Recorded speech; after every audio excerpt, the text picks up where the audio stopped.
बात करने वाले हैं एक रिएक्शन फॉर्मेशन ऑफ एल्कीन की सीरीज में, जिसका नाम है Hofmann exhaustive methylation and elimination. Hofmann exhaustive methylation and elimination. तो सबसे पहले हॉफमैन एग्जॉस्टिव मिथाइलेशन कैसे होता है? CH3 CH2 लेट से NH2, ये एक अमीन है। अमीन में हमने एक्सेसिव मिथाइल आयोडाइड के साथ रिएक्ट किया, एक्सेस, तो क्या होगा? NH2 का लोन पर यहाँ अटैक करेगा तो ए प्रोडक्ट बनेगा लेट से, फिर बाद में AgOH के साथ हमने हीट किया तो बी बना। अभी हम इसको छोड़ते हैं कि रिएक्शन कैसे करेंगे, पर ए और बी हमारे को बताना है। तो क्या स्टेप फॉलोड होंगे? सबसे पहले हम बात करें, जो हमारे पास ब्यूटेन अमीन है, प्रोपेनामीन मिथाइल आयोडाइड से रिएक्ट करेगा। इसको रिप्लेस किया SN2 CH3 CH2 and CH3 H plus, फिर बाद में एक और अभी H प्लस निकला, ठीक है, H प्लस निकला तो CH3 CH2 N H and CH3।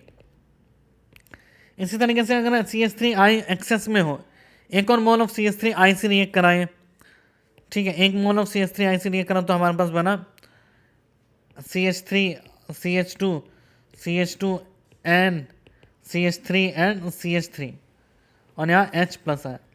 अब H प्लस निकलेगा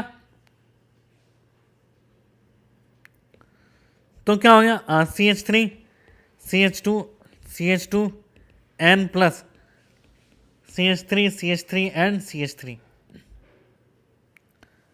ये हो गया हमारे पास tetra alkyl ammonium ion. Tetra alkyl ammonium ion. अब ये टेट्रा एल्काइल अमोनियम आयन है, I माइनस निकला, इसमें अब E1CB मैकेनिज्म होंगे। E1CB, HEOH का OH माइनस है, वो हाइड्रोजन एब्स्ट्रैक्ट करेगा, हाइड्रोजन इधर से एब्स्ट्रैक्ट करेगा तो क्या होगा? CH3 CH negative CH2 N plus CH3 अब ये बॉन्ड ये निकला तो क्या? CH3 CH double bond CH2 plus N CH3 का होल थ्राइस, तो हमारे को ये प्रोडक्ट मिला।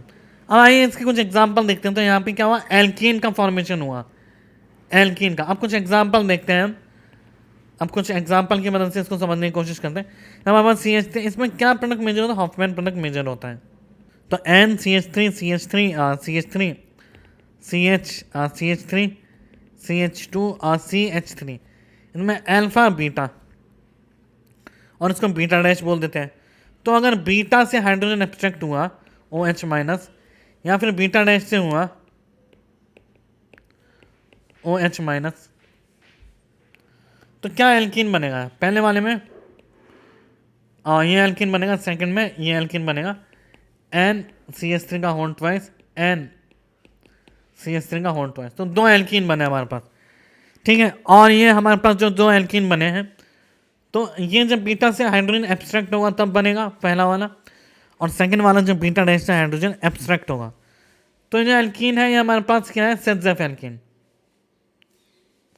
सेकंड वाली क्या है? Hofmann alkene. और ये एल्कीन क्या है? मेजर। ये एल्कीन मेजर क्या? क्योंकि इसमें ट्रांजिशन स्टेट जो बनी होगी, वो ट्रांजिशन स्टेट क्या बनेगी? N plus CH3 1 2 3 4। तो नेगेटिव चार्ज जो है वो नेगेटिव चार्ज का आएगा, नेगेटिव चार्ज आएगा इधर की साइड, जबकि फर्स्ट में नेगेटिव चार्ज क्या आया? इधर की साइड। तो फिर एक मिनट, सेकंड में नेगेटिव चार्ज आएगा, हाँ एक बार रिवर्स हो गया है। फर्स्ट में नेगेटिव चार्ज आएगा इस साइड, सेकंड में नेगेटिव चार्ज आएगा इस साइड। तो A और B कार्बेनाइन की अगर हम बात करें, A और B कौन सा ज़्यादा स्टेबल है? हमें पता है carbanion, A is more stable than B। Stability की बात करें carbanion, A is more stable than B. तो इस तरीके से हमारे को प्रोडक्ट मिल गया है। अब हम बात करें कि और एग्जांपल की बात करें, CH3 पहले हमने टेट्रा एल्काइल अमोनियम आयन बना लिया है, CH2 CH3 CH2 और CH2 एंड CH3। अब OH माइनस से रिएक्ट करवाने हम AgOH का यूज़ किया, फिर कुछ भी OH माइनस से रिएक्ट किया, तब नेगेटिव चार्ज हमारे पास बीटा पे भी आ सकता है, बीटा डैश पे भी आ सकता है। तो नेगेटिव चार्ज बीटा पे भी आ सकता है और बीटा डैश पे भी आ सकता है। ये अल्फा है और ये अल्फा डैश है, ठीक है। तो अगर नेगेटिव चार्ज कार्बन आयन की बात करें, वो कहाँ ज़्यादा स्टेबल है, बीटा या बीटा डैश? तो हमें पता है बीटा डैश ज़्यादा स्टेबल है एज कम्पेयर टू बीटा। तो एक ये एल्कीन बनेगा और एक ये एल्कीन बनेगा। तो ये क्या है हमारे पास, मेजर एल्कीन है, और ये क्या एल्कीन है हमारे पास, माइनर एल्कीन है। तो इसमें क्या होता है, in this reaction Hofmann rule is followed. Hoffman rule is followed, and beta hydrogen of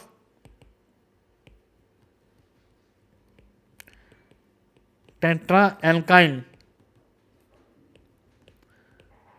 ammonium ion is attracted by the base, is attracted by base and alkene is formed.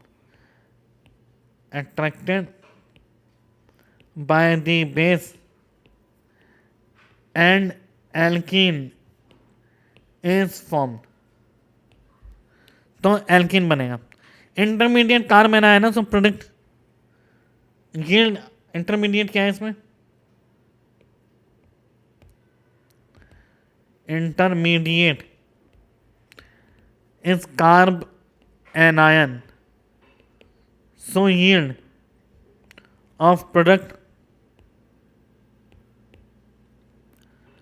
depends on stability of carb anion. Carb anion का जितना ज़्यादा stable होगा product उतना ही ज़्यादा हमारे पास अच्छा बनेगा, major product होगा, यील्ड उतनी ही ज़्यादा होगी। तब कुछ एग्जांपल की बात करते हैं। पहले हमने रिएक्ट किया, यहाँ NH2 है, और ये अब हमने पहले रिएक्ट किया CH3I के साथ आयोडीन के यूज़ करते हैं क्योंकि अच्छा लिविंग ग्रुप है। सेकेंड हमने AgOH के साथ हीट किया E1CB को प्रमोट करने के लिए। तो इसमें हमारे पास वापस से alpha beta, alpha dash and beta dash. तो हाइड्रोजन कहाँ से एब्स्ट्रैक्ट होगा, बीटा डैश से। तो beta dash hydrogen will be abstracted after methylation, excessive methylation. तो क्या बनेगा हमारे पास, चलिए आप देख ही लेते हैं क्या एक्सेसिव मिथाइलेशन, ये प्रोडक्ट बन गया। अब वापस से alpha beta, alpha dash, beta dash, पहला ये बना। अब OH माइनस के साथ हीट किया तो जो हाइड्रोजन निकलेगा वो अल्फा और बीटा, एक मिनट रुकिए, यहाँ पे हमने अल्फा को गलत डिनोट, अल्फा को दूसरी जगह डिनोट कर दिया है। ये अल्फा होगा, यहाँ बीटा होगा, और यहाँ बीटा डैश होगा। यहाँ अल्फा होगा, यहाँ बीटा है, और यहाँ बीटा डैश।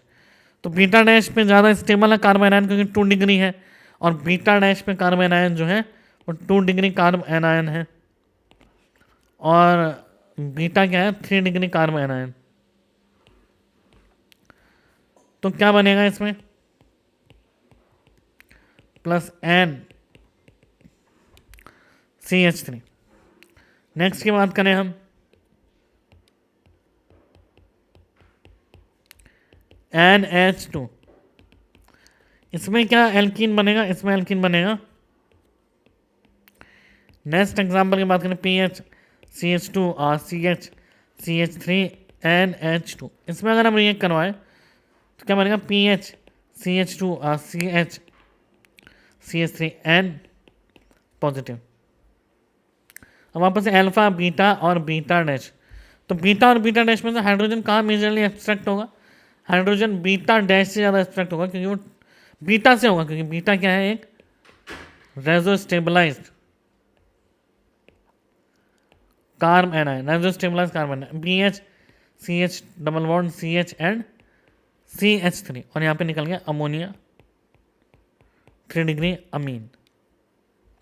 इसमें E1CB मैकेनिज्म फॉलो हो रही है after formation of E1CB mechanism is followed।